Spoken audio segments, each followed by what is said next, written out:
Será que um dos principais jogadores da última Copa do Mundo vai ter condições de participar agora da Copa do Catar? Esse vídeo vamos falar sobre N'Golo Kanté. Você sabe quem é? Um dos principais volantes, um dos principais meio-campos do futebol mundial. Kanté teve uma lesão em agosto e, pelo que vem noticiando a imprensa, ele teve uma relesão. É sobre isso que nós vamos falar hoje aqui, direto do DM. O canal Direto do DM foi criado por mim, médico do esporte, Fábio Romualdo, que criou esse canal para trazer para vocês informações sobre medicina, fisioterapia, nutrição, preparação física, rendimento, emagrecimento, performance, como não se machucar e, se você se machucar, como se recuperar da maneira mais rápida e segura possível.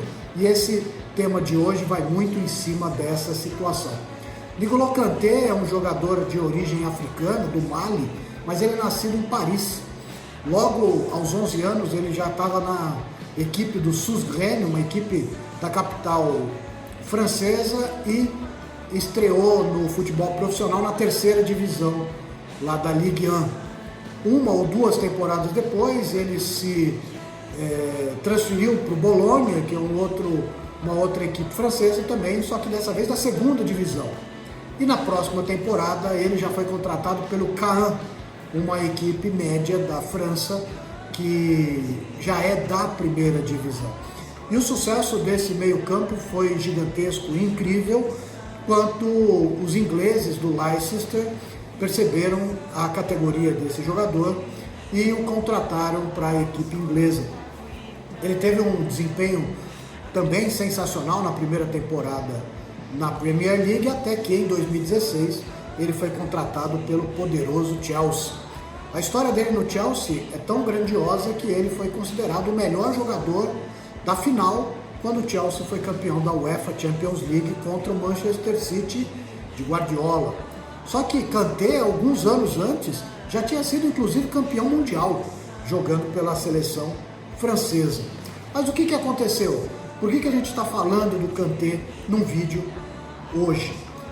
Numa partida contra o Tottenham, em agosto de 2022, ou seja, mais ou menos há 2 meses atrás, num lance onde ele estava em deslocamento com a bola, ele sentiu a famosa dor na posterior de coxa.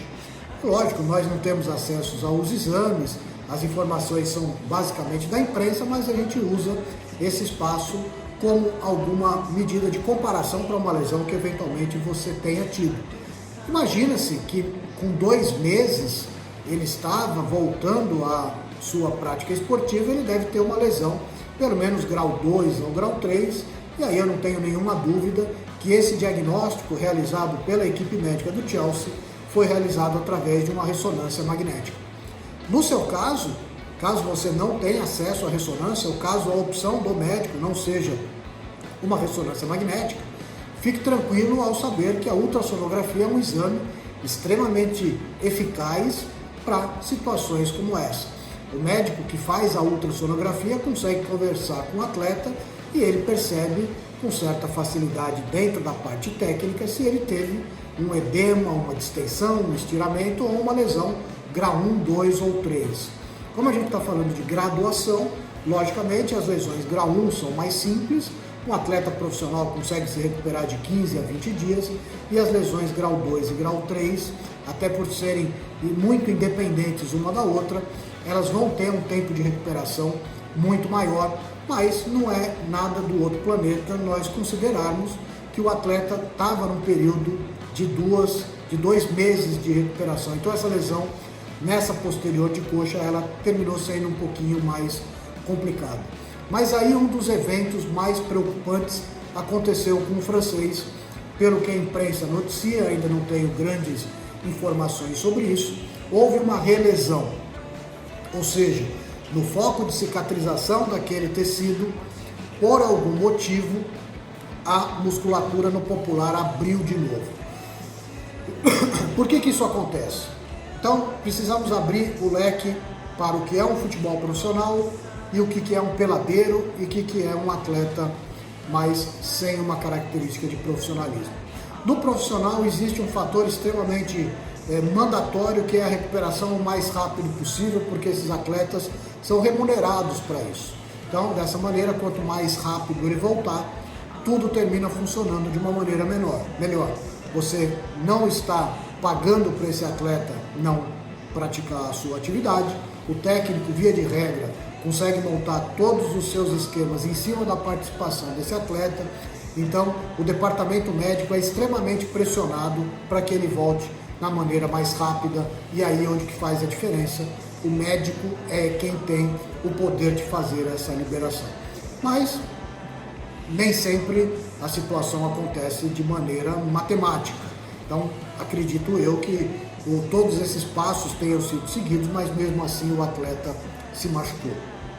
Quando nós estamos falando de atletas amadores, temos dois grandes guarda-chuvas. O primeiro é aquele atleta que sequer procurou um atendimento médico, ele sentiu uma dor, tratou por conta própria, ficou um período que ele particularmente julgava como o necessário e suficiente para se recuperar, e na medida que ele retoma, ele abre novamente essa musculatura. E o outro ponto é um atleta que não faz o tratamento fisioterápico conforme as orientações dos profissionais. Ele acredita que no momento que a dor se torna controlável, é o momento que ele pode retornar como se nada tivesse acontecido. E a literatura e a experiência mostram justamente o contrário. O atleta que tem uma lesão muscular, principalmente na posterior de coxa, ele está obrigado a respeitar o tempo de recuperação.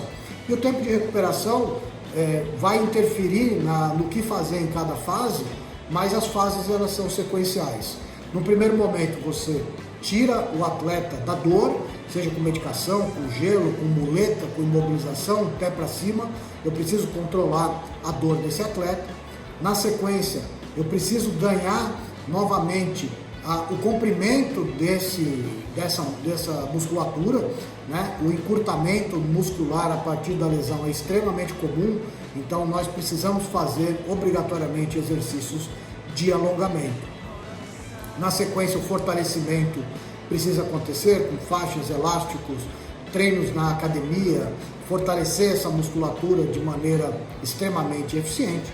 E por último, fazer a transição do gesto esportivo para que o atleta volte a se deslocar dentro do campo, fazer passes curtos, fazer passes longos, poder ter contato, trabalhar novamente com coordenação e explosão, poder chutar uma bola em direção a um passe ou ao gol. Independente de qualquer coisa, fica aqui a torcida para que nessas semanas que faltam, o francês consiga se recuperar e participar da Copa do Mundo do Catar sem grandes problemas. Eu acredito que ele vai, porque se não tiver uma lesão, ou se essa lesão for muito pequena, ele tem todo esse tempo para se recuperar. E numa eventual nova lesão, se ela for um pouco mais tranquila, ele pode continuar o seu tratamento, inclusive durante o período da Copa do Mundo. Isso é uma situação extremamente comum quando nós tratamos atletas de rendimento. Ele perde a primeira, eventualmente a segunda partida, mas ele consegue se recuperar ao longo da competição. Tá bom? Então falamos aqui de Kanté, lesão de posterior da coxa. E se você gostou, curte. Se você for médico, fisioterapeuta, profissional de educação física, nutricionista ou um amante do futebol que queira compartilhar esse vídeo com alguém, faça isso, comente, deixe sua dúvida, deixe sua sugestão. Eu, Fábio Romualdo, aqui direto do DM, vou manter esse canal, mantendo vocês informados sobre tudo relacionado à atividade física e medicina do esporte. Um abraço.